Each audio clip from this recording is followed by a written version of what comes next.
Human evolution is challenging to reconstruct. We know that slowly, humans evolved to have larger brains and a frontal lobe, allowing us to manage complex ideas and plan for the future. We also began walking upright, which required our human ancestors to develop a big toe, more flared hips to support our abdomen and upper bodies, and the S-curve in our spines, hence all those back problems.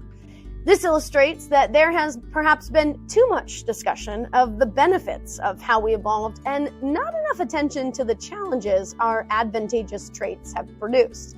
For example, the massive human brains that make us such a smart species, despite the existence of flat earthers, which seems to contradict this, would also have made birth impossible.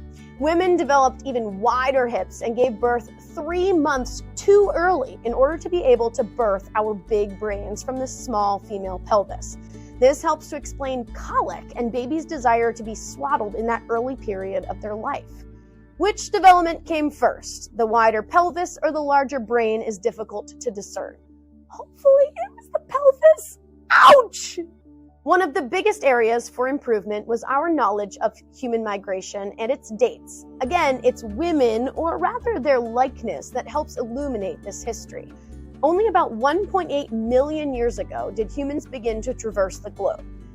Humans gradually made their way into Southwest Asia or the Middle East and Europe.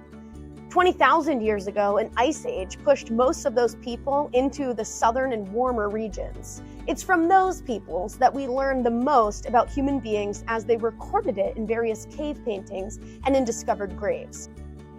In Eastern Europe, as early as 35,000 years ago, there's evidence of more permanent settlements, which included numerous female sculptures known as Venus figurines, depicting the female body with exaggerated bodily features. We have no idea how these figures were used. Were they worshipped? Were they sex objects? It's hard to know. This was perhaps before gendered constructs, and no, we don't mean anatomically correct robots. One of the ways we know where groups migrated was the presence of women, because it made it possible for the species to regenerate and make a mark there. Human migration made it all the way to Australia through the networks of islands in Indonesia as early as 60,000 years ago. In Australia, an elaborate rock painting done by Aboriginal Australians showed a god of creation known as Lightning Man. No, not Usain Bolt, with his smaller wife etched below him with exaggerated breasts and genitalia. Ew, gross! Humans made it into the Americas somewhere around 15,000 years ago, and it is believed that this occurred in numerous different migrations over land, ice, and sea. These early Americans were known as paleo-Indians, who were followed by another group called the Clovis people. The Clovis culture abruptly disappeared 11,000 years ago.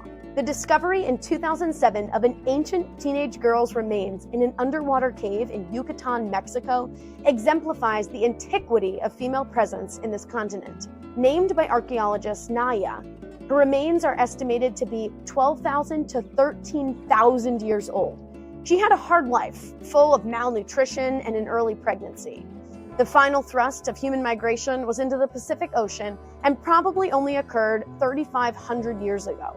Interestingly, both men and women traveled to these newly discovered Pacific islands, clearly indicating an intention of settling.